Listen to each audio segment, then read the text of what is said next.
le conflit en Ossétie du Nord. Il était clair pour moi que la Russie, en cas de conflit, peut entrer sur le territoire de notre État et aider à résoudre ce conflit. Mais ce n'était pas clair pour moi pourquoi la Russie, au cours de cette intervention, veut récupérer une partie des territoires. Et quand j'ai eu cette question, je l'ai posée à mon ange Semargl. Pourquoi la Russie avait-elle besoin de prendre les territoires? Nous avons tellement de terres que le Kremlin et le gouvernement n'arrivent pas à gérer, ils n'arrivent pas à avoir de l'ordre sur les terres que nous avons déjà. Pourquoi prendre encore des territoires supplémentaires? Mon ange Semargl m'a ensuite répondu: ils ne se les prennent pas pour eux-mêmes. Le Kremlin s'empare de ces terres pour d'autres personnes, pour des élites. Le temps est passé et le conflit militaire entre la Russie et l'Ukraine a déclenché. Soi-disant, la population russe en Ukraine est opprimée et la Russie envoie ses troupes. Et ce moment était également clair pour moi. Mais je ne comprenais pas, encore une fois, pourquoi la Russie reprend à nouveau les terres lors de cette intervention. J'ai de nouveau posé une question à mon ange Semargl. Pourquoi la Russie reprend ces terres si elle a tant de problèmes dans la gestion de ces terres déjà existantes? Semargl a donné exactement la même réponse. Le Kremlin ne prend pas ces terres pour lui-même. Il obéit à l'ordre des élites juives. Ce sont les élites juives qui ont ordonné au Kremlin de s'emparer de ces terres pour eux. Et c'est à partir de ce moment qu'une série de vidéos d'enquête sur les élites juives et Israël sont apparues sur ma chaîne YouTube, dans lesquelles j'ai essayé d'une manière ou d'une autre de raconter cette situation. Et toutes ces enquêtes, mes amis, qui ont été menées sur la base des paroles des anges, pourraient facilement être qualifiées d'un conte fantastique, jusqu'au jour où les agents du FSB russe en ont fait la preuve. Lors de mon interrogatoire, ils se préoccupaient du bien-être d'Israël et des tendres sentiments des élites juives, et non de la sécurité de la Russie. Et comme je vous l'ai déjà dit, mes amis, j'ai été arrêté pour avoir discrédité l'armée russe ou les actions du président de la Russie.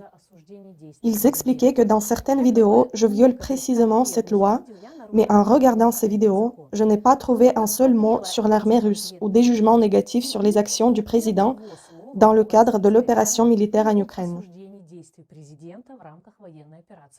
En revanche, savez-vous ce qu'il y a dans ces vidéos? La condamnation des élites juives. C'est exactement dans ces vidéos pour lesquelles j'ai été détenu, il y a mon jugement sur les élites juives.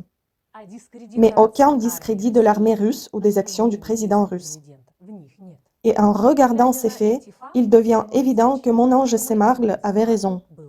Le Kremlin exécute l'ordre des élites juives de prendre des territoires à l'Ukraine en faveur des élites juives et d'Israël. Et avec l'aide des agents du FSB russe, ils éliminent les personnes qui empêchent l'exécution de cet ordre.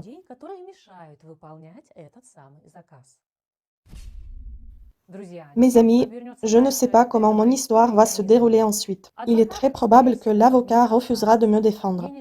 Il est peu probable maintenant qu'il me propose un moyen financier de résoudre le problème. Il est également peu probable que mes véritables mérites soient enregistrés et moi, je refuse de travailler avec de faux mérites. Il est fort possible que mon œuvre, et peut-être moi-même, meure.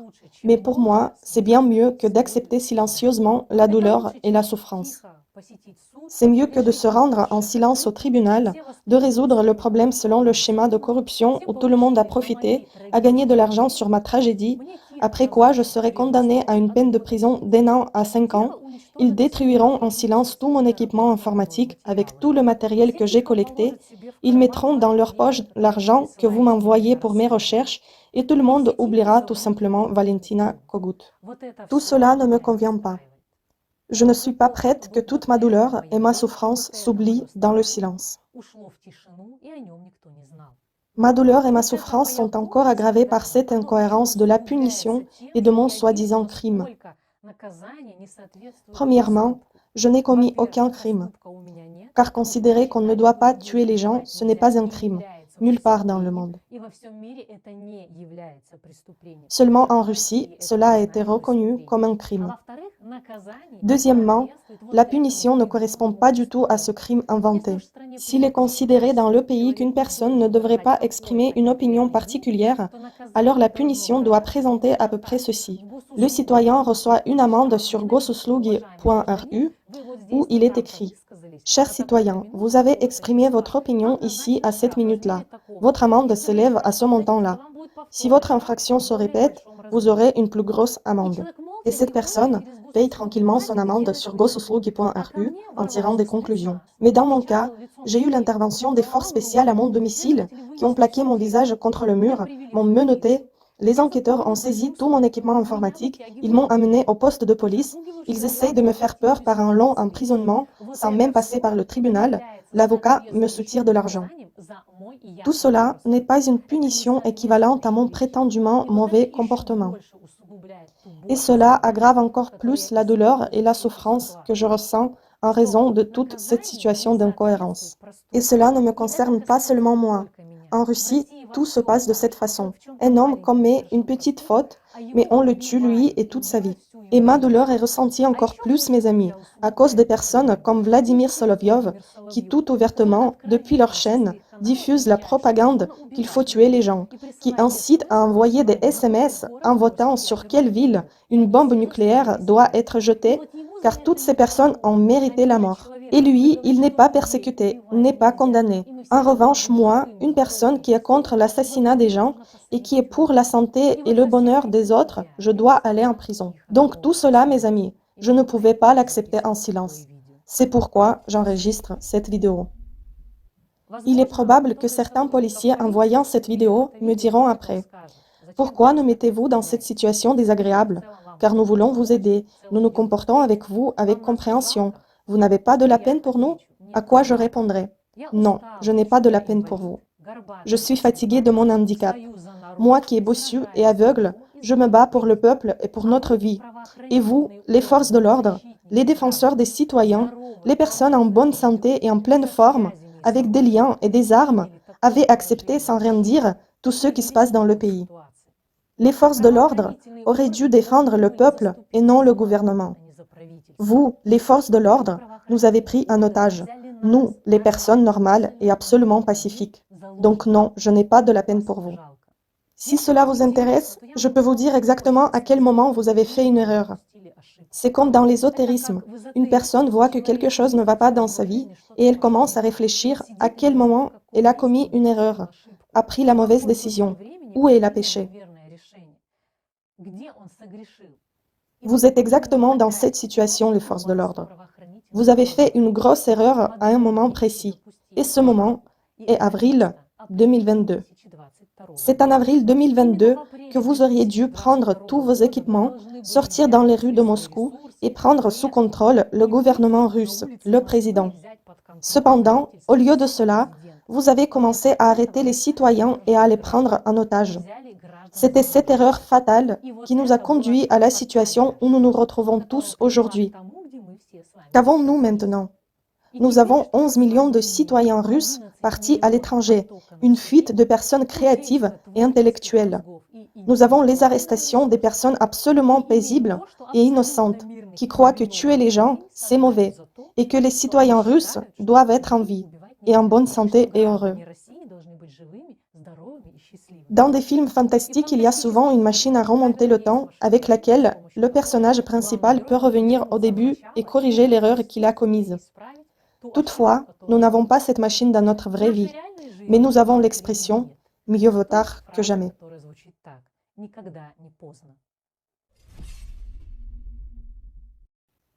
Moi, personnellement, mes amis, je n'ai aucune illusion sur mon sort. Je me souviens du sort de Nemtsov, de Fourgal, de Navalny, et je comprends parfaitement bien que si le côté adverse reste sur sa position, alors il ira jusqu'au bout. Et je vois que tout le monde, eux et moi, restent sur sa position.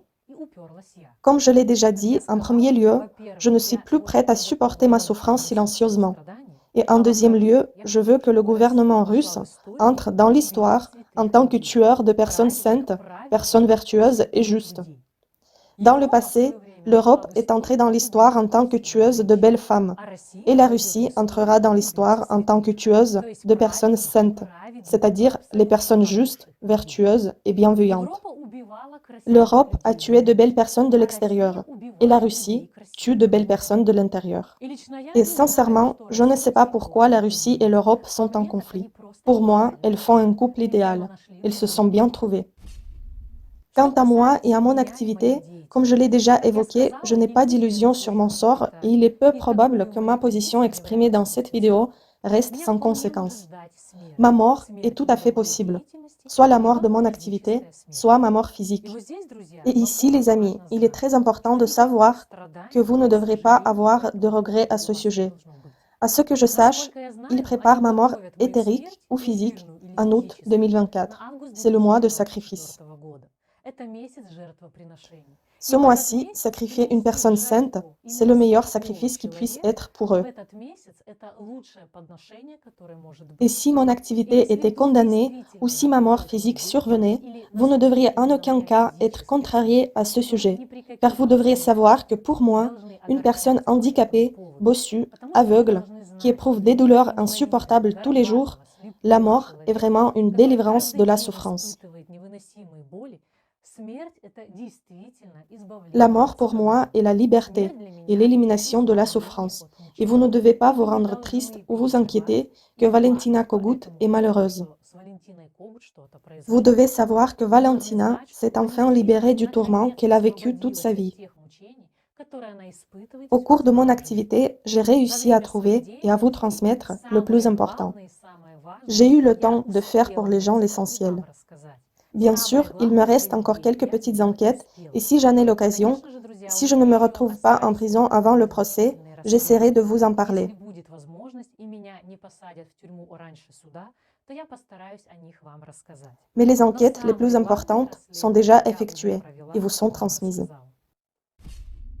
Что En ce касается qui concerne les excuses à извинений l'État pour mes государственного déclarations, взыскания, l'avocat a dit que pour адвокат le сказал, что для tribunal, суда il он me подготовит préparera un discours извинительный речь, apologétique que je которую lirai au выступит procureur прокурором или en me адвокатом, repentissant в pour mes которой actions. я извинюсь и раскаюсь за свои Je действия. peux vous dire tout de suite que je Скажу serai сразу, incapable de le я не faire, смогу car этого toute ma vie, сделать, j'ai потому что essayé я d'être всегда gentil, старалась быть juste, доброй, normal, порядочной, utile aux нормальной, gens, et j'ai полезной toujours людям. essayé d'aider Я les autres. старалась помогать людям. Всю жизнь Toute ma любила vie, людей, j'aimais les gens, старалась им j'essayais помочь, de les пыталась aider, их de les спасти. sauver, je Хотела, voulais чтобы qu'ils они были soient heureux счастливы, et qu'on и arrête de les хотела, чтобы tuer. их перестали убивать. Et maintenant, И je dois теперь я m'excuser за pour все tout это cela. должна Je dois me извиниться. repentir du Я fait que je me публично soucie должна des gens раскаяться et в que je ne том, veux что pas qu'on мне les не tue. сделали Je dois me больно, и repentir de меня mon amour не envers les чуть gens. убивали. Я должна раскаяться в том, что я люблю людей. Je ne Я peux не pas le смогу faire, этого car сделать, cela ne потому что correspond это pas à не la vérité. соответствует правде. Je ne me Я repens pas не du fait que je ne m'en раскаиваюсь в fiche pas том, de mon что peuple. не есть дело до моих людей. И Et это ce не n'est pas un принцип или principe ou de la гордость, fierté, просто juste tel такова est ma моя nature. природа. Je Я ne не peux pas могу m'excuser et me извиняться и repentir des раскаиваться actions за justes et хорошие и correctes. добрые вещи. Donc je ne m'excuserai pas pour Поэтому я mon не désir de извинюсь sauver за les свое gens et желание pour mon amour спасти envers людей eux. и не раскаюсь в том, что я их люблю. Et vous, dans votre Однако envie de свое me plier стремление sous vos règles следовать criminelles, под ваши avez exagéré. прискорбные правила Par заходит conséquent, слишком vous далеко. êtes allé trop loin dans votre Слишком désir de me сильно punir, de перегнули m'intimider свое et de me стремление меня détruire. наказать, запугать и уничтожить. Comme je l'ai déjà Как я dit, les сказала, souffrances et те les épreuves que страдания je и supporte dès испытания, которые я l'enfance, терплю le с самого comportement de детства, l'État и envers то, moi, как со мной tout обошлось cela est trop pour государство, une personne. это слишком много для одного человека. Огромная и безмерная Énorme благодарность gratitude всем à тем, tous кто ceux qui ne не se sont ленился pas моей détournés de mes информацией, informations, всем тем, кто à tous ceux qui ont прислушался к моим écouté mes советам, conseils и et à всем, tous кто ceux qui m'ont поддерживал меня soutenu все tout это ce время temps тем d'une или иным manière ou d'une образом. autre. Je Крепко vous вас всех embrasse целую tous и très крепко fort. обнимаю.